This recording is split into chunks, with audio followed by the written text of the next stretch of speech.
എല്ലാവർക്കും സലു കിച്ചണിലേക്ക് സ്വാഗതം. ഇന്ന് ഞാനൊരു മിനി ബട്ടൂരയാണ് തയ്യാറാക്കുന്നത്. അപ്പോൾ 1/4 കപ്പ് റവയും 1/2 കപ്പ് മൈദ മാവും 3 കപ്പ് ഗോതമ്പ് മാവും ഇതിലേക്ക് ഇട്ട് കൊടുക്കാം. പല രീതിയിൽ ഈ ബട്ടൂര ഉണ്ടാക്കുന്നത് ഞാൻ കാണിച്ചിട്ടുണ്ട്. ഇത് വ്യത്യസ്തമായിട്ടുള്ള മറ്റൊരു ബട്ടൂരയാണ് കേട്ടോ. അപ്പോൾ 1/4 teaspoon baking powder, 1 table spoon പഞ്ചസാരയും പാകത്തിനുള്ള ഉപ്പും കൂടി ഇട്ട ശേഷം നമുക്ക് ഇത് കൈകൊണ്ടൊന്ന് മിക്സ് ചെയ്ത് കൊടുക്കാം. അപ്പോൾ പെട്ടെന്ന് തയ്യാറാക്കിയെടുക്കാൻ പറ്റുന്ന നല്ല ഒരു ബട്ടൂരയാണ്. അപ്പോൾ നല്ല രീതിയിൽ കുഴച്ചെടുക്കുകയാണെങ്കിൽ അടിപൊളിയായിട്ട് നമുക്ക് ഉണ്ടാക്കിയെടുക്കാൻ പറ്റും. ഇതിലേക്ക് ഞാനിവിടെ ഒരു 1/2 കപ്പോളം തൈര് കുറച്ച് വെള്ളം ഒഴിച്ച ശേഷമാണ് 1/2 കപ്പ് കേട്ടോ എടുത്തിട്ടുണ്ട്. അത് ഇതിലേക്ക് ഒഴിച്ചിട്ട് ഇതുപോലെ ഒന്ന് മിക്സ് ചെയ്ത് കൊടുക്കാം.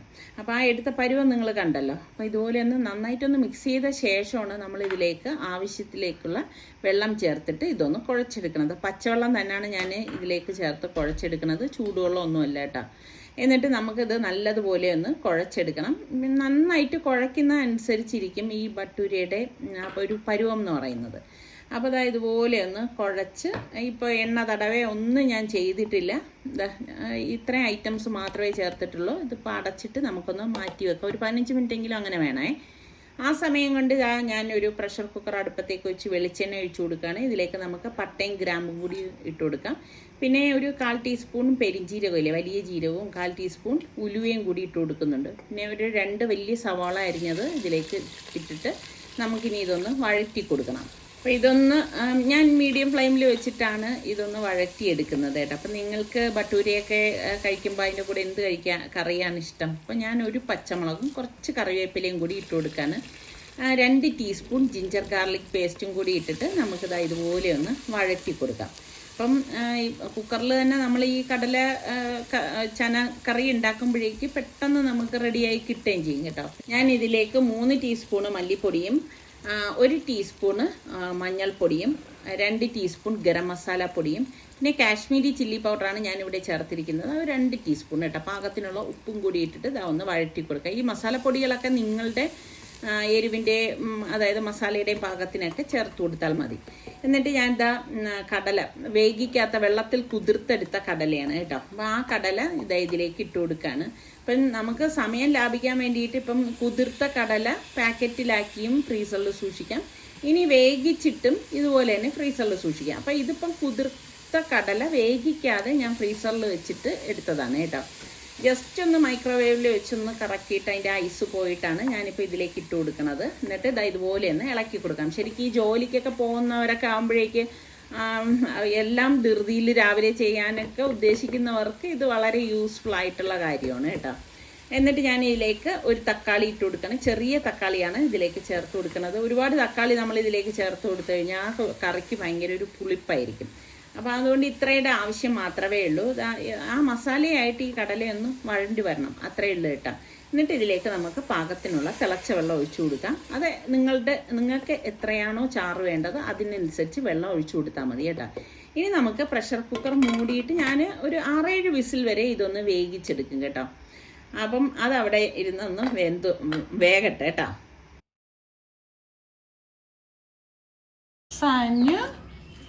ഇജ്ജ് കൊച്ചാടടുത്തിരിക്ക ടേബിൾ മാറ്റ് ഇട്ടിട്ടിരിക്കും. സണ്ണിന്റെ ഡ്രസ്സ് വെക്കുക. ഞാൻ പറയും ഈ റിസപ്ഷനിലൊക്കെ പോകുമ്പോഴേക്കല്ലേ വിരിക്കുന്ന മേശവിരി അറിഞ്ഞൂടെ? അതാണ് സനുവിന്റെ ഡ്രസ്സ് അല്ലേ മോളെ? ചക്കര മുത്തേ കടിക്കരുത്, കടിക്കരുത്, മുത്തുമണി കടിക്കരുത്. അറിയില്ല സനമോക്ക്, അതൊന്നും അറിയില്ല അല്ലേ? വേറെ മൈൻഡ് പോയി.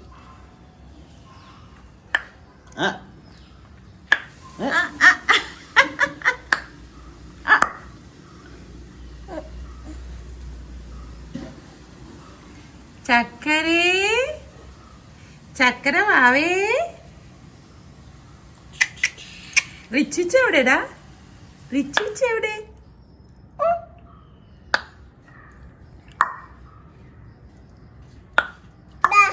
അപ്പം നമ്മളുടെ സുലു എന്നും രാവിലെ ഇങ്ങനെയാണ് കേട്ടോ. നേരെ വന്ന് നമ്മുടെ സനമോളെ എടുത്തുകൊണ്ട് വന്നിരുത്തി കളിപ്പിക്കും കേട്ടോ. അവൾക്ക് ഭയങ്കര ഇഷ്ടമാണ് കേട്ടോ.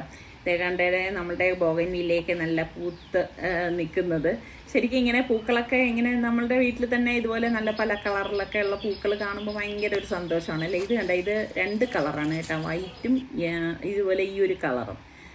നല്ല രസമാണ് കേട്ടോ കാണാനായിട്ട്. ഇനിയും വെറൈറ്റി ആയിട്ടുള്ള ബോഗൻവില്ലയൊക്കെ വാങ്ങിച്ച് ഇതുപോലെ നടണം എന്നാണ് ആഗ്രഹം കേട്ടോ. അപ്പോൾ കടല ഇവിടെ റെഡിയാവുന്നുണ്ട്. അപ്പോൾ ആ സമയം നമുക്ക് ബട്ടൂര തയ്യാറാക്കിയെടുക്കാം. അപ്പോൾ ഈ മാവ് നമുക്ക് ഒന്നുകൂടി ഒന്ന് കുഴച്ചെടുത്താലും കുഴപ്പമൊന്നുമില്ല. ഇപ്പം ഞാൻ അങ്ങനെ കുഴച്ചെടുക്കുന്നൊന്നുമില്ല. ചെറിയ ചെറിയ ബോൾസ് ആക്കി ഉരുട്ടിയെടുക്കാം. നമ്മൾ റെസ്റ്റോറൻറ്റിൽ നിന്നൊക്കെ ബട്ടൂര വാങ്ങിക്കുമ്പോൾ നിങ്ങൾ കണ്ടിട്ടില്ലേ, വലിയ ബട്ടൂരയായിരിക്കും. ഇതിപ്പോൾ നമുക്ക് അത്രയും വലിയ ബട്ടൂര ഞാൻ തയ്യാറാക്കുന്നില്ല, കാരണം അത്രയും വലിയ പാനിൽ എണ്ണയൊക്കെ ഒരുപാട് എടുത്തിട്ട് വേണം അങ്ങനെയൊക്കെ നമ്മൾ തയ്യാറാക്കാൻ. ഇതിപ്പോൾ നമ്മുടെ വീട്ടിലെ ആവശ്യത്തിനല്ലേ, അതുകൊണ്ടാണ് മിനി ബട്ടൂര റെഡിയാക്കണത്. അപ്പോൾ ഒരേപോലത്തുള്ള ബോൾസ് ആക്കി ഇതുപോലെ ഉരുട്ടിയ ശേഷമാണ് ഞാൻ റെഡിയാക്കണം. അപ്പോൾ അതിൻ്റെ ഇടയിൽ നമ്മളുടെ കുക്കർ ഓഫ് ചെയ്തു. സ്റ്റീമൊക്കെ പോയ ശേഷം ഞാൻ കുക്കർ ഓപ്പൺ ചെയ്തു. ഇതാ കണ്ട നമ്മളുടെ കടലക്കറി ഇവിടെ റെഡിയാണ്. പക്ഷേ ഇന്നിപ്പോൾ ഞാനൊരു കാര്യം കൂടി ഇതിലേക്ക് ചെയ്യും കേട്ടോ. അത് കുറച്ച് ചാറ് വേണം. അപ്പോൾ സുൽത്താൻ ഇങ്ങനെ കുറുകിയിരിക്കണം, അതിൽ നിന്നും കുറച്ച് ഇങ്ങനെ ഒഴിച്ചൊക്കെ കഴിക്കണ കൂട്ടത്തിലാണ് കേട്ടോ. ശരിക്കും പറഞ്ഞാൽ ഇത് കുറുകിയ മസാലയാണ് എപ്പോഴും നല്ലത്. അപ്പോൾ ഞാൻ എന്താ 1 കപ്പോളം തേങ്ങാപ്പാലും കൂടി ഒഴിച്ചു കൊടുക്കണേ. അതും കൂടി ഒഴിച്ചിട്ട് നന്നായിട്ടൊന്ന് തിളപ്പിച്ചെടുക്കും. അപ്പം ഭയങ്കര ടേസ്റ്റാണ് കേട്ടോ അങ്ങനെയൊക്കെ ഉണ്ടാക്കിയെടുക്കുമ്പോഴേക്ക്. പിന്നെ ഓരോരുത്തർക്കും ഓരോരോ ഇഷ്ടങ്ങളല്ലേ. നിങ്ങൾക്ക് എങ്ങനെയാണ്, മസാല പോലെയാണോ ഇതിൻ്റെ കൂട്ടത്തിൽ കഴിക്കാൻ ഇഷ്ടം, അതേ ഇതുപോലെ ചാറോട് കൂടിയിട്ടുള്ളതാണോ? ഓരോരുത്തർക്കും ഓരോരോ ഇഷ്ടങ്ങളാണ്. അപ്പോൾ എന്തായാലും ഇന്നിപ്പം ഇതാണ് നമ്മളുടെ കടലക്കറി എന്ന് പറയുന്നത്. അപ്പം ഞാൻ അത് കഴിഞ്ഞിട്ട് ഇതാ എണ്ണ ചൂടാക്കാനായിട്ട് വെച്ചു. പിന്നെ ഇത് ഞാൻ ചപ്പാത്തി പ്രസ്സിൽ വെച്ചിട്ട് പ്രസ് ചെയ്തെടുത്തതാണ് കേട്ടോ. എന്നിട്ട് നമുക്ക് ഇത് ഇങ്ങനെ ഒന്ന് ഇട്ട് കൊടുത്താൽ മാത്രം മതി, അത് തന്നെ ഇതാ പൊങ്ങിയിട്ട് തിരിഞ്ഞു വരും കേട്ടോ. കണ്ട ഈ ഒരു രീതിയിൽ വരും. അപ്പം നമ്മൾ പെർഫെക്റ്റ് ആയിട്ട് നമ്മൾ കുഴച്ചെടുക്കുകയാണെങ്കിൽ അത് തന്നെ ഡാൻസ് കളിച്ച് തിരിച്ചും മറിച്ചുമൊക്കെ ആയിട്ട് റെഡി ആയിക്കോളും. അപ്പം നല്ല പെർഫെക്റ്റ് ആയിട്ടുള്ള ബട്ടൂര നമുക്ക് കിട്ടുകയും ചെയ്യും. അതൊക്കെ നമ്മൾ എടുക്കണ ആ ഒരു മെഷർമെൻറ്റിലും കാര്യമുണ്ട്, അതുപോലെ തന്നെ നമ്മൾ ഈ കുഴച്ചെടുക്കുന്നതിലും കാര്യമുണ്ട് കേട്ടോ. അപ്പം നിങ്ങളുടെ ബ്രേക്ക്ഫാസ്റ്റിന് ഇന്ന് എന്തൊക്കെയായിരുന്നു എന്നുകൂടി ഒന്ന് പറയുക കേട്ടോ. അപ്പം ഇതിപ്പോൾ സുലു ഉള്ളത് കൊണ്ടാണ് ഞാൻ ഇന്നിപ്പോൾ ബട്ടൂര ഉണ്ടാക്കിയത്. കാരണം എന്ന് പറഞ്ഞാൽ അവന് ഭയങ്കര ഇഷ്ടമാണ് ബട്ടൂര. അപ്പം ഇതായതുണ്ട, ഇതൊരു മിനി ബട്ടൂരയാണ്. മറ്റേത് ഞാൻ നേരത്തെ പറഞ്ഞ പോലെ റെസ്റ്റോറൻറ്റിൽ നിന്നുള്ള ബട്ടൂര എന്ന് പറയുമ്പോൾ ഭയങ്കര വലിയ ബട്ടൂരയല്ലേ. അതുപോലെ തന്നെ പൂരി ഉണ്ടാക്കാമെന്നാണ് ആദ്യം ഞാൻ വിചാരിച്ചത്. പക്ഷെ പൂരി ഉണ്ടാക്കുന്നതിനേക്കാളും പിന്നെ കുറച്ചുകൂടി ഇവർക്കൊക്കെ ഇഷ്ടം ബട്ടൂരയാണ്. അപ്പോൾ പിന്നെ അവരുടെ ഇഷ്ടത്തിന് തന്നെ അതങ്ങ് ഉണ്ടാക്കാമെന്ന് കരുതി. പക്ഷേ എണ്ണ നല്ല ചൂടായിരിക്കണം. ഇതുപോലെ നമ്മൾ എണ്ണയിൽ ഇട്ടിട്ട് അതിനെ ഡിസ്റ്റർബ് ചെയ്യാൻ പാടില്ല. അത് തന്നെ ഒന്ന് പൊന്തി വരും. പൊന്തി വന്നിട്ട് അത് തന്നെ തിരിഞ്ഞില്ലെങ്കിൽ നമ്മൾ ഇതുപോലെ ഒന്ന് മറച്ചിട്ട് കൊടുക്കണം. അപ്പോൾ ഇങ്ങനെയുള്ള 1-2 ടിപ്സൊക്കെ നമ്മൾ മനസ്സിലാക്കി കഴിഞ്ഞാൽ നമുക്ക് ഈസി ആയിട്ട് നല്ല പെർഫെക്റ്റ് ആയിട്ടുള്ള ബട്ടൂര റെഡിയാക്കി എടുക്കാൻ പറ്റും. നിങ്ങൾക്ക് ഇഷ്ടമുള്ളവരൊക്കെ ഒന്ന് കമൻറ്റ് ചെയ്യണം കേട്ടോ. ഇപ്പോൾ സുൽത്താൻ്റെ ബാംഗ്ലൂരിലെ പുതിയ വീട്ടിലത്തേക്ക് വേണ്ടിയിട്ട് കട്ടൻ അവൻ വരാറായപ്പം അവിടെ നോക്കാമെന്ന് വിചാരിച്ചിട്ട് അവൻ വിചാരിച്ചിരുന്ന നാട്ടിലോട്ട് വരെയല്ലേ, അപ്പോൾ ഇവിടെ നിന്ന് വാങ്ങാമെന്ന് വിചാരിച്ച് അങ്ങനെ ഇവിടെ വന്നിട്ട് കട്ടൻ വാങ്ങിയതാണ് കേട്ടോ. അപ്പോൾ അവൻ്റെ ബെഡ്റൂമിലുള്ള ജനലിൻ്റെ ഹൈറ്റ് അവന് ഫുള്ള് ലെങ്ത് വേണ്ട, കുറച്ചും കുറവ് മതി എന്ന് പറഞ്ഞു. അപ്പം ഹാളിലുള്ളതൊക്കെ ഈ ഡോറിൻ്റെ സൈസ് ഉണ്ടല്ലോ, ആ സൈസ് തന്നെ മതി എന്ന് പറഞ്ഞു. അപ്പം നിസാറിക്കതേ അതൊന്ന് എൻ്റെ അടുത്ത് പറഞ്ഞു അതൊന്ന് കട്ട് ചെയ്ത് കൊടുക്കാൻ പറഞ്ഞു. അപ്പം ഞാൻ എൻ്റെ കയ്യിൽ സനമോളൊക്കെ ഇരിക്കുന്നതാണ്. ഞാൻ പറഞ്ഞപ്പോഴേക്കും നിസാറിക്ക പറഞ്ഞു ആ കത്രികയും ഇതൊക്കെ എടുത്തുകൊണ്ട് പോവാ, ഞാനെന്നാ അത് കട്ട് ചെയ്ത് തരാമെന്ന് പറഞ്ഞു. അപ്പം നിസാറിക്കൊക്കെ ഇങ്ങനെയുള്ള കാര്യങ്ങളൊക്കെ ചെയ്തു കൊടുക്കാനും ഒക്കെ ഭയങ്കര ഇഷ്ടമാണ് കേട്ടോ. അപ്പം ആരെങ്കിലും ഒരാൾ ഒരു കാര്യം അത് ബുദ്ധിമുട്ടാണ് പറ്റൂല എന്ന് പറഞ്ഞാൽ സ്വയമേ ഏറ്റെടുത്ത് ചെയ്യും. കാരണം ഇത് സാധ്യമാവും എന്ന് കാണിക്കുന്ന ഒരു പ്രകൃതം കൂടി ഉണ്ടെന്ന് തന്നെ പറയാം കേട്ടോ നിസാറിക്കൊക്കെ. അപ്പം ഞാൻ പറയുന്നുണ്ട് ഞാൻ നാളെ കട്ട് ചെയ്തിട്ട് അടിച്ചു തരാൻ മോനെ എന്നൊക്കെ പറയുന്നുണ്ട്. അവനും അത് ഓക്കെ ആയിരുന്നു. പക്ഷെ നിസാറിക്കൊക്കെ ഇപ്പം തന്നെ അത് ചെയ്തേ പറ്റത്തുള്ളൂ. അങ്ങനെ സ്വന്തമായിട്ട് എന്നെ വരച്ചും ഇതൊക്കെ മെഷർമെൻ്റൊക്കെ കണക്കാക്കിയിട്ട് ഇതാ ഒന്ന് കട്ട് ചെയ്തെടുക്കണം. ഇനിയിപ്പം ഇതിനെ ഒന്ന് മടക്കി അടിച്ചു കൊടുക്കണം, അത്ര മാത്രമേ ഉള്ളൂ. അപ്പോൾ ആ ഒരു ജനലിനുള്ളത് മാത്രമേ നമുക്കങ്ങനെ അവന് വെട്ടി ശരിയാക്കി കൊടുക്കേണ്ടല്ലോ. അതിനിടയ്ക്ക് സനമോൾ ഇതാ ഇറങ്ങി നിന്ന് കളിക്കുന്നത് നോക്കി. അപ്പം ഞാൻ പറയുന്നുണ്ട് വെട്ടിയ കട്ടൻ്റെ പുറത്ത് കൂടി അവളിപ്പം ഇതാ മറിയും. പറഞ്ഞു തീർന്നില്ല, അവൾ ഇതാ കട്ടൻ്റെ പുറത്ത് എത്തിക്കഴിഞ്ഞു. അപ്പോൾ വെട്ടിക്കഴിഞ്ഞതുകൊണ്ട് പിന്നെ വലിയ പ്രശ്നമൊന്നുമില്ല കേട്ടോ. എല്ലാം ഇങ്ങനെ നോക്കി ഇരിക്കും കേട്ടോ, സൂക്ഷ്മതയോടെ നമ്മൾ എന്തൊക്കെ ചെയ്യുന്നു, എന്തൊക്കെ കാര്യങ്ങൾ അവിടെ നടക്കുന്നു, എല്ലായിടത്തും ഇപ്പോൾ ഒരു നോട്ടം വയ്ക്കുകയാണ് ചെയ്യണത്. അതിൽ കിടന്ന് മറിഞ്ഞിട്ട് നോക്കി ശരി വരുന്നില്ല. ഒരു സുഖമുണ്ട് കേട്ടോ ഇതിൻ്റെ പുറത്തിരുന്ന് ഇങ്ങനെ അവൾക്ക് നിരങ്ങാനായിട്ട്. നോക്കിക്കേ ഇനിയിപ്പോൾ അതിലൊക്കെ കയറി പിടിക്കുകയാണ്. ഇതെന്തുവാടെ സൗണ്ട്?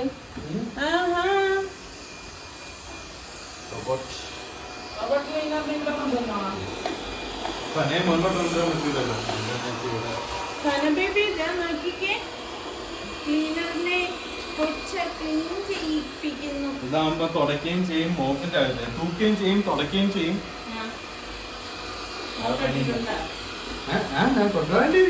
ഇത് കൊണ്ടുപോകണം. ഈ തുണിയെ ഈ പെട്ടിയിലും ഉണ്ട് എനിക്ക് കൊണ്ടുവരാനായിട്ട്. അതന്നെ പെട്ടിക്കകത്ത് ഒരു സാധനം ഇത് തന്നെയാണ്. ഒരു സൈഡ് ഫുള്ള് റോബോട്ട് തന്നെ കയറി. ഇതിനകത്ത് വെക്കുന്ന എടാ, നീ അതിന്റെ പാക്കറ്റ് വരെ എടുത്തിട്ട് വന്നാ? നീ കൊണ്ടുപോണോ? പിന്നെ ഇവിടത്തേക്കാ? ഇവിടെ സാധനം ഉണ്ടല്ലോ ക്ലീൻ ചെയ്യാൻ. നല്ല ബെസ്റ്റ് മോളു. സനമോളെ ഇതിന്റെ പുറത്ത് താഴെ വെച്ചിരിക്കുന്നു കേട്ടാ. സനമോളെ ഇതിന്റെ പുറത്തൊക്കെ കയറിയിരിക്കും. ഇതാകുമ്പോ കുറെ ഫീച്ചേഴ്സ് ഉണ്ടല്ലോ, നമുക്ക് ചൂസ് ചെയ്യാം എവിടെ ക്ലീൻ ചെയ്യണം, എവിടെ മോപ്പ് ചെയ്യണം. ഡെയിലി നമുക്ക് ടൈമർ സെറ്റ് ചെയ്യാം. അപ്പൊ ഞാൻ വെച്ച് രാവിലെ എഴുന്നേക്കുന്ന മുമ്പ് ടൈമർ സെറ്റ് ചെയ്ത് ഇതങ്ങ് തുടച്ചോളും. കറണ്ട് ബില്ലാവും. ഇല്ലാവും നിനക്കാവുമ്പോ ഇത് കഴിഞ്ഞിട്ടാ? അല്ല, ഇത് തൂക്കുമ്പോ തന്നെ തുടക്കാൻ. അടിയിൽ ഇതുണ്ട് സ്പോഞ്ച് പോലെ ക്ലീൻ ക്ലോത്ത്. അതിന് വെള്ളം ഒഴിച്ചിട്ടുണ്ട് ഓൾറെഡി. അപ്പൊ ഈ ക്ലോത്തിൽ കൂടെ നനവ് വന്ന് തുടച്ചു കൊടുത്തു. അപ്പൊ ഇവിടെ സനമോൾ വന്ന ശേഷം ഞാൻ അങ്ങനെ ഉപയോഗിക്കലില്ല. പിന്നെ വേറെ കാര്യം, ഇപ്പൊ നമ്മളെ തറയെല്ലാം തുടക്കുന്നത് നമ്മുടെ സനമോളാണ്. ഇരുന്ന് എല്ലാം തുടച്ച് നീറ്റാക്കി എടുക്കും. ഇവിടെ മാത്രം സെറ്റ് ചെയ്യും. കാരണം ഞാൻ ബാത്റൂമിൽ പോയിട്ട് ഇവിടെ ഫുള്ള് വെള്ളമായിരുന്നു. എന്തായാലും ഇവിടെ മാത്രം അപ്പൊ നമ്മൾ സെറ്റ് ചെയ്താൽ ആ സൈഡ് ഫുള്ള് തുടച്ച കാര്യങ്ങൾ ഇത് കാണിക്കണം വരയില്. പിന്നെ കുറെ ഫീച്ചേഴ്സ് ഉണ്ട് എന്ന് വെച്ചാൽ ഇതിപ്പോ കണ്ടിട്ട് ലെൻസ് ചെയ്ത് ഈ സ്മാർട്ട് വെച്ചാൽ ഫുള്ള് ക്ലീൻ ചെയ്യും. പിന്നെ എനിക്കൊന്ന് തന്നെ ആ സ്ഥലത്തിന് പിന്നെയോ അവിടെ പോവും. സെലക്ട് റൂം, ഇപ്പൊ കുറെ റൂം ഉണ്ടെന്ന് വെച്ചോ. അപ്പൊ ഞാൻ പറയാം ഇതാണ് എന്റെ റൂം, ഈ റൂം ക്ലീൻ ചെയ്യാൻ സെലക്ട് ചെയ്താൽ അത് ക്ലീൻ ചെയ്യും. കട്ടൻ തെക്കാനുണ്ടേ ഞാൻ പോന്ന്. സുലുവിന് അവിടെ ബാംഗ്ലൂരിലത്തേക്ക് വേണ്ടിയിട്ടാണ് കട്ടൻ വാങ്ങിയത്. അപ്പം അതൊന്ന് നിസാറയ്ക്ക് എനിക്ക് കട്ട് ചെയ്ത് തന്നു. തച്ചു തരണോ? ഇപ്പൊ സത്യം പറഞ്ഞ ഇപ്പൊ തയ്ക്കാൻ ഭയങ്കര മടിയായിരിക്കുന്നു കേട്ടാ.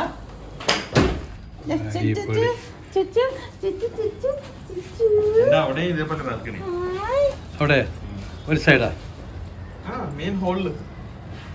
ഞങ്ങളന്ന് ബാംഗ്ലൂർ പോയപ്പോഴേ സുലു എന്നെയും കൊണ്ട് പോവാണേ അവന്റെ വീട് കാണിക്കാനായിട്ട്. പക്ഷെ അന്നേരം അവിടെ കാണിച്ചു തരേണ്ട ആളില്ലായിരുന്നു അല്ലേ. പിന്നെ അവന് ഓരോ ഫ്ലോറിലും അവന്റെ അറിയുന്ന ആൾക്കാരുണ്ട്. അങ്ങനെ ബെല്ലിട്ട് നോക്കുമ്പോഴേക്കും അന്നത്തെ ദിവസം ആ ഫ്ലോറിലൊന്നും ആളില്ലായിരുന്നു. അങ്ങനെ എനിക്ക് അവന്റെ വീട് കാണാൻ പറ്റിയില്ല. ഇൻഷാ അല്ലാഹ് നമുക്ക് രണ്ടാൾക്കും കൂടി പോകാം. അപ്പൊ കട്ടനൊക്കെ കട്ട് ചെയ്ത് വെച്ചിരിക്കില്ലേ ആ സ്ഥിതിക്ക്. അപ്പൊ ഞാൻ സനമോള എവിടെ കിടത്തിയിട്ട് ഞാൻ പറഞ്ഞു ഇനിയിപ്പം സനമോള നിങ്ങൾ നോക്കിക്കോ, ഞാനതൊന്ന് അടിച്ചു തരാന്ന്. കാരണം ഓരോ കാര്യം നമ്മൾ പിന്നത്തേക്ക് മാറ്റി വെച്ച് കഴിഞ്ഞാൽ ചിലപ്പം തിരക്കും കാര്യങ്ങളും ഒക്കെ വരുമ്പം അത് വിട്ടുപോവുകയും ചെയ്യും. പിന്നെ നമ്മൾ ഈ കട്ട് ചെയ്തതിനൊരു ഫലം ഇല്ലാതാവും. കാരണം സുലുവിന് അവിടെ തയ്യൽ മെഷീനും കാര്യങ്ങളും അങ്ങനൊന്നും ഇല്ലല്ലോ. പിന്നെ വെറുതെ ഇതാക്കണ്ടല്ലോ. അപ്പം നമ്മുടെ സനമോള് കണ്ട ഇപ്പൊ ഇവര് അതായത് പിള്ളേരൊക്കെ വന്നു കഴിഞ്ഞ ശേഷം ഭയങ്കര സന്തോഷമാണ് കേട്ടോ. കാരണം ഇവരുമായിട്ടൊക്കെ ഇങ്ങനെ ഇണങ്ങിയിരുന്ന് ഇവരൊക്കെ ഇങ്ങനെ കൊഞ്ചിക്കാനൊക്കെ ഉള്ളത് കൊണ്ട് പിന്നെ അവൾക്കും ഇത്തിരി കൊഞ്ചിക്കൽ കൂടുതലാണ് കേട്ടോ ഇവരെടുത്തോണ്ടിരിക്കണം. അങ്ങനെ ഞാനിപ്പം തയ്യൽ മെഷീനിൽ അവിടെ നിന്ന് ഇതൊന്ന് അടിച്ചെടുക്കാൻ. ഇപ്പം ഞാൻ കുറേ കാലമായി കേട്ടോ ഓരോന്ന് തയ്ച്ചിട്ട്. സത്യം പറഞ്ഞാൽ നമ്മൾ മടി പിടിച്ചിരുന്ന് കഴിഞ്ഞാൽ ഒരു കാര്യവും നടക്കത്തില്ല എന്നുള്ളതാണ് വാസ്തവം. നമ്മൾ ഈ ഇടയ്ക്കൊന്നും ഉപയോഗിക്കാതിരിക്കുന്നത് കൊണ്ട് മെഷീനും ഒരു വല്ലാത്ത ഇതായിരുന്നു കേട്ടോ. നമ്മൾ ഏത് കാര്യമാണെങ്കിലും നമ്മൾ ഉപയോഗിച്ചുകൊണ്ടിരുന്നാലേ നല്ല സ്മൂത്ത് ആയിട്ട് വരത്തുള്ളൂ. സ്റ്റിച്ച് ചെയ്യണ സ്റ്റിച്ചിങ് പഠിക്കണ ഇപ്പൊ തുടപ്പായി.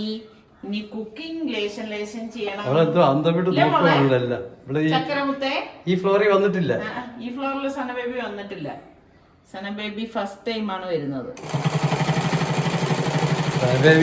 ബുക്കൊക്കെ നോക്കുവാണ്, ഇതെല്ലാം പഠിക്കാനുള്ള ബുക്കാണ്. അല്ല സന ബേബി ഇതൊക്കെ ഞാൻ ഇനി വായിക്കണ്ടേ.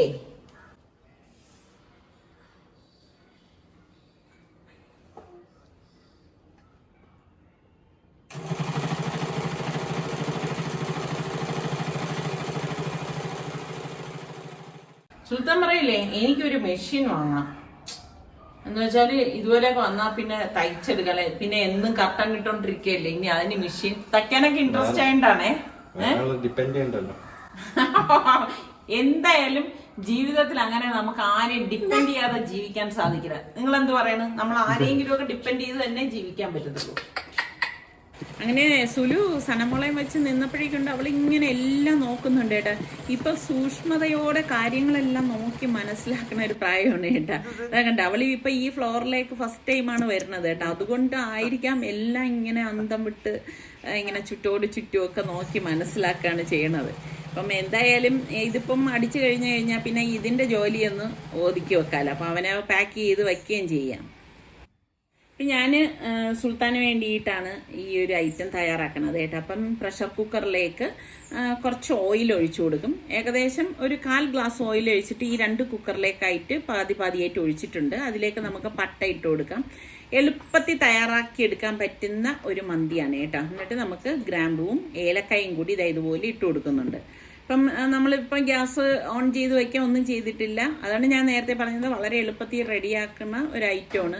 പണ്ട് ഞാൻ എപ്പോഴും ഉണ്ടാക്കുമായിരുന്നു കേട്ടോ. പിന്നെ സുൽത്താനൊക്കെ കോളേജിലും പിന്നെ മാറിയൊക്കെ പോയ ശേഷമാണ് വല്ലപ്പോഴും ഉണ്ടാക്കുന്നത്. പിന്നെ ഈ ബ്ലാക്ക് ലെമൺ ഉണ്ടല്ലോ, ഡ്രൈ ലെമൺ, അതും ഇടും. പിന്നെ നമുക്ക് ടൊമാറ്റോ സോസ് ഉണ്ടല്ലോ, അത് 1 ടേബിൾ സ്പൂൺ ഒഴിച്ചു കൊടുക്കുകയാണ് ചെയ്യണത്. കാരണം 1 കിലോ അരിയിലാണ് ഞാൻ റെഡിയാക്കണത്. അപ്പോൾ രണ്ടും കൂടി നമുക്ക് ഈ കുക്കറിലേക്ക് പറ്റത്തില്ല. അതുകൊണ്ടാണ് 2 കുക്കർ എടുത്തു വെച്ചത് കേട്ടോ. ഭയങ്കര ടേസ്റ്റാണ് ഈ ഒരു മന്തി എന്ന് പറയുന്നത്. ഇത് വളരെ എളുപ്പമാണ്. സ്കിപ്പ് ചെയ്യാതെ നിങ്ങൾ കാണുവാണെങ്കിൽ ആർക്ക് വേണമെങ്കിലും ഇത് ഉണ്ടാക്കിയെടുക്കാൻ പറ്റും കേട്ടോ. അപ്പം ഇതാ ഇതുപോലെ ഒരു പച്ചമുളകും കൂടി ഇട്ടിട്ടുണ്ട്. ഇനി നമുക്ക് മാരിനേറ്റ് ചെയ്ത് വെച്ചിരിക്കുന്ന ചിക്കൻ പീസസ് ഈ 2 കുക്കറിലായിട്ട് വെച്ചു കൊടുക്കാം. നിരത്തി വെച്ചു കൊടുക്കണേ, ഒന്നിന് മീതെ ഒന്ന് അങ്ങനെ വരാൻ പാടില്ല. അതുകൊണ്ടാണ് ഞാൻ ഇതുപോലെ പ്രഷർ കുക്കർ എടുത്തത് കേട്ടോ. മാരിനേഷൻ എന്ന് പറയുമ്പോൾ പ്രത്യേകിച്ചൊന്നുമില്ല. ഇഞ്ചി വെളുത്തുള്ളി പച്ചമുളകൊക്കെ ഒന്ന് അരച്ചതും, പിന്നെ മുളക് പൊടി, മല്ലിപ്പൊടി, ഗരം മസാലപ്പൊടി, കുരുമുളക് പൊടി, പിന്നെ മാഗി ക്യൂബ് ഉണ്ടല്ലോ, പാകത്തിനുള്ള ഉപ്പ്, വിനാഗിരി. ഇത് പൊടികൾ എന്ന് പറയുമ്പോൾ എല്ലാം 1 ടീസ്പൂൺ വീതമാണ്. വളരെ കുറച്ച് പൊടികളാണ് നമ്മൾ ഇതിലേക്ക് ചേർക്കുന്നത്. അല്ലാതെ മസാലപ്പൊടികളുടെ അതിപ്രസരം ഒന്നും ഇതിലേക്ക് പാടില്ല കേട്ടോ.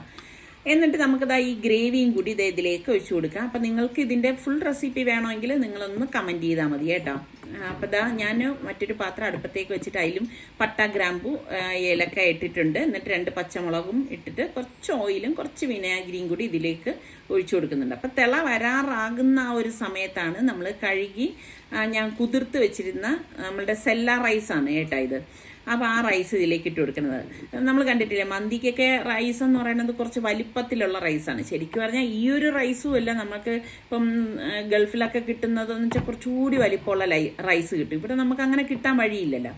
എന്നിട്ട് നമുക്ക് കുറച്ച് മാഗി ക്യൂബ് ഇതുപോലെ ഞാൻ പൊടിച്ചൊന്ന് ഇതിലേക്ക് ഇട്ട് കൊടുക്കും. ഇതിപ്പോൾ പൊടിക്കുക എന്ന് പറയാൻ പറ്റത്തില്ല, നമ്മുടെ നാട്ടിലെ മാഗി ക്യൂബൊക്കെ ഇങ്ങനെ കിട്ടത്തുള്ളൂ കേട്ടോ. അപ്പം ഇതുപോലെയാണ് ഇട്ട് കൊടുക്കുന്നത്. അപ്പം അതിൻ്റെ ആ ഒരു ടേസ്റ്റിന് വേണ്ടിയിട്ടാണ്. വേറെ മസാല വേറെ ഒന്നും നമ്മൾ ഇതിലേക്ക് ചേർക്കത്തില്ല കേട്ടോ. എന്നിട്ട് നമുക്ക് അരി വെന്ത് പോരുത്, ഒരു പകുതി വേഗ് ആവണം. അതായത് നമ്മളിങ്ങനെ എടുത്തിട്ട് പൊട്ടിക്കുമ്പോഴേക്കും ആ ചോറ് പൊട്ടി വരണം. ഈ ഒരു പരുവം അത്രയും മാത്രം മതി കേട്ടോ. അല്ലാതെ ഓവറായിട്ട് ഇത് കുക്കാവാനായിട്ട് നിൽക്കരുത്. അപ്പോഴേക്കും നമുക്ക് ഇതുപോലെ അരി എടുത്തിട്ട് നമുക്ക് ഈ കുക്കറിലേക്ക് ഇട്ട് കൊടുക്കാം. അപ്പം ഈസി അല്ലേ, ഞാൻ പറഞ്ഞില്ലേ ഇതിലും ഈസി ആയിട്ട് നമുക്കിനി മന്തിയൊന്നും ഉണ്ടാക്കാൻ പറ്റത്തില്ല കേട്ടോ. അപ്പം എത്രയാണോ അതുപോലെ ഇങ്ങനെ അമർത്തി വെച്ചു കൊടുക്കരുത് കേട്ടോ. അങ്ങനെ വെച്ച് കഴിഞ്ഞാൽ പ്രോപ്പറായിട്ട് അത് വെന്ത് കിട്ടാൻ പാടായിരിക്കും, അടിക്കൊക്കെ പിടിക്കാനുള്ള സാധ്യതയുണ്ട്. അപ്പം ഞെരുക്കാതെ ഈ ഒരു രീതിയിൽ വേണം നമ്മൾ അരി ഇട്ട് കൊടുക്കാനുള്ളത്. അപ്പം ഞാൻ നേരത്തെ പറഞ്ഞില്ലേ, 2ലും കൂടി ഞാൻ 2 കുക്കർ എടുത്തിട്ട് ഇങ്ങനെ ചെയ്യണ കാര്യം. മൊത്തത്തിൽ ഞാൻ 1 കിലോ അരി ആണ് ഇപ്പോൾ എടുത്തിരിക്കുന്നത്. അതാണ് ഈ 2 കുക്കറിലേക്ക് മാറ്റിയിരിക്കുന്നത്. അപ്പോൾ ഒരു ഞെരുക്കം വരത്തുമില്ല. ചിക്കൻ പീസസൊക്കെ നമുക്ക് കറക്റ്റായിട്ട് വെന്ത് കിട്ടുകയും ചെയ്യും. പിന്നെ പെർമിറ്റഡ് ഫുഡ് കളർ റെഡും യെല്ലോയും നമ്മൾ ഇതിലേക്ക് ഒന്ന് ഒഴിച്ചു കൊടുക്കും കേട്ടോ. കാരണം ഇത് വേണ്ടാത്തവർക്ക് ഉപയോഗിക്കേണ്ട. പക്ഷെ നമ്മൾ മന്തിയൊക്കെ കഴിക്കുമ്പോൾ അതിലൊരു ഇതുണ്ടല്ലോ, അതുകൊണ്ട് മാത്രമാണ് ഞാനിപ്പം ഈ പെർമിറ്റഡ് ഫുഡ് കളർ ഇതിലേക്ക് യൂസ് ചെയ്യുന്നത് കേട്ടോ. അപ്പം നിങ്ങൾക്ക് താല്പര്യമില്ലെങ്കിൽ അതില്ലാതെയും ഉപയോഗിക്കാം കേട്ടോ. നമുക്ക് വീഡിയോയ്ക്കൊക്കെ ആകുമ്പോഴേക്കും ഒരു ഗും വേണ്ടേ, അതുകൊണ്ട് മാത്രം തന്നെ കേട്ടോ. പിന്നെ ഗ്രേറ്റ് ചെയ്ത ക്യാരറ്റാണിത്. 1 ക്യാരറ്റ്, അത്യാവശ്യം വലിപ്പമുള്ള ക്യാരറ്റാണ് ഞാൻ ഗ്രേറ്റ് ചെയ്തെടുത്തത്. അത് ഇതുപോലെ പകുതി ഇതുപോലെ റൈസിന് മീതെ ജസ്റ്റ് ഒന്ന് വെച്ചു കൊടുക്കുകയാണ് ചെയ്യണത് കേട്ടോ. ഇനിയിപ്പം പ്രത്യേകിച്ച് വേറൊന്നുമില്ല. ബാക്കി നമുക്ക് ഇനിയിപ്പം പച്ചമുളകുണ്ടല്ലോ, അത് ഒരു 2-3 പച്ചമുളക് ഇതുപോലെ ഒന്ന് കുത്തി വെച്ച് കൊടുക്കണം. എളുപ്പമാണ് കേട്ടോ, ആർക്കും വേണേ ഉണ്ടാക്കാം. ഞാൻ ഇവിടുന്ന് റിസ്വാൻ പോയപ്പോഴേക്കും ഞാൻ പറഞ്ഞു ഉമ്മയുടെ മന്തി മോന്ന് ട്രൈ ചെയ്ത് നോക്കെന്ന് പറഞ്ഞിട്ട് പഴയ എൻ്റെ വീഡിയോയുടെ ലിങ്കൊക്കെ ഞാൻ അവന് സെൻഡ് ചെയ്ത് കൊടുത്തു കേട്ടോ. എന്നിട്ട് നമ്മൾ ഇതുപോലെ ഒരു ടെംപ്ലർ വെച്ച ശേഷം കനലുണ്ടല്ലോ, കനൽ ചൂടാക്കി ഇതിലേക്ക് വെച്ചിട്ട് കുറച്ച് ഓയിലൊന്ന് ഒഴിച്ചു കൊടുക്കാം കേട്ടോ. പണ്ട് ഞാൻ എപ്പോഴും എൻ്റെ പഴയ വ്യൂവേഴ്സിനൊക്കെ അറിയാം കേട്ടോ, ഇവർ സ്കൂളിൽ പഠിക്കുന്ന സമയത്തൊക്കെ എപ്പോഴും ഉണ്ടാക്കിക്കൊണ്ടിരുന്നതാണ് കേട്ടോ.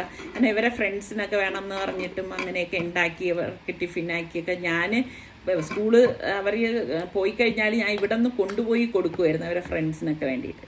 ഇപ്പം പിന്നെ അതിൻ്റെ ഒന്നും ആവശ്യം വരുന്നില്ലല്ലോ. എന്നിട്ട് ഇതേ ഇതുപോലെ ഓയിൽ ഒഴിക്കുമ്പോൾ നല്ല പുക വരും. അപ്പോൾ ആ പുക പോകാത്ത രീതിയിൽ പെട്ടെന്ന് നമ്മളിത് അടച്ചു കൊടുക്കണം കേട്ടോ. അടച്ചിട്ട് വെയിറ്റ് ഇട്ട് കൊടുക്കണം, അല്ലെങ്കിൽ പിന്നെ ആ സ്റ്റീം അങ്ങ് പുറത്ത് പോയി കഴിഞ്ഞാൽ ശരിയാവത്തില്ല. അപ്പോൾ ഇനിയിപ്പം നമ്മൾ ഗ്യാസ് ഓൺ ചെയ്ത് ഒരു മീഡിയം ഫ്ലെയിമിൽ, ലോ ഫ്ലെയിമിലും അല്ല ഹൈ ഫ്ലെയിമിലും അല്ലേ, ഒറ്റ വിസിൽ കേട്ട് പിന്നെ സ്റ്റീം പോയ ശേഷം നമുക്ക് കുക്കർ തുറക്കാം.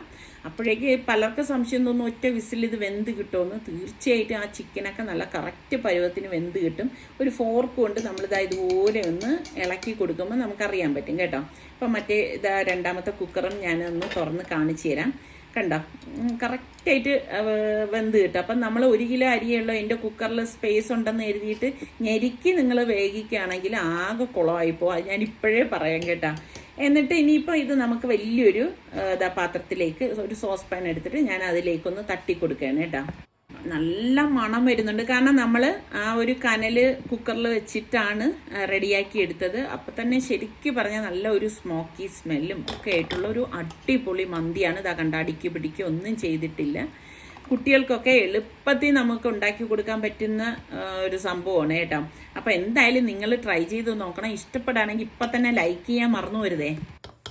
റെസ്റ്റോറൻറ്റിലൊന്നും പോയി വാങ്ങിച്ച് എടുക്കേണ്ട കാര്യമൊന്നുമില്ല. നമുക്ക് ഇവർ മന്തി വേണം എന്ന് പറയുമ്പോഴേക്ക് വീട്ടിൽ തന്നെ സിമ്പിളായിട്ട് ഉണ്ടാക്കിയെടുക്കാൻ. കണ്ട, ഇതിൽ നമ്മൾ വേറെ ഒന്നും ചേർത്തിട്ടില്ല, ഉള്ളിയോ ക്യാപ്സിക്കമോ ഒന്നുമില്ലാത്ത ഒരു അടിപൊളി മന്തിയാണ്. നമ്മളുടെ വീട്ടിലെ ചേരുവകൾ വെച്ച് തന്നെ നമുക്ക് ഈ ഒരു മന്തി തയ്യാറാക്കിയെടുക്കാൻ പറ്റും. അപ്പം എല്ലാവർക്കും ഇഷ്ടപ്പെട്ടു എന്ന് ഞാൻ വിശ്വസിക്കുന്നു. എന്തായാലും നിങ്ങൾക്ക് തോന്നുന്ന കാര്യം ഒന്ന് കമൻറ്റ് ചെയ്യാൻ മറന്നു പോരുത് കേട്ടോ.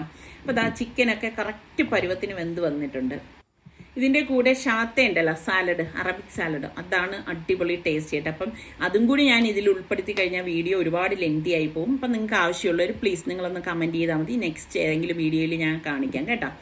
അപ്പോൾ ഇതൊക്കെയാണ് നമ്മളുടെ ഇന്നത്തെ വിശേഷങ്ങൾ എന്ന് പറയുന്നത്. അപ്പം നമ്മളുടെ ചാനൽ സബ്സ്ക്രൈബ് ചെയ്യാത്ത ആരെങ്കിലും ഉണ്ടെങ്കിൽ സബ്സ്ക്രൈബ് ചെയ്യാനും ലൈക്ക് ചെയ്യാനും, പിന്നെ ഓൾ എന്നൊരു ഓപ്ഷൻ ഉണ്ട്, അതും കൂടി ക്ലിക്ക് ചെയ്യുമ്പം നോട്ടിഫിക്കേഷൻ നിങ്ങൾക്ക് കിട്ടും. അടുത്ത നല്ല റെസിപ്പിയോ വ്ളോഗായിട്ടൊക്കെ കാണുന്നവരെ എല്ലാവർക്കും ബൈ.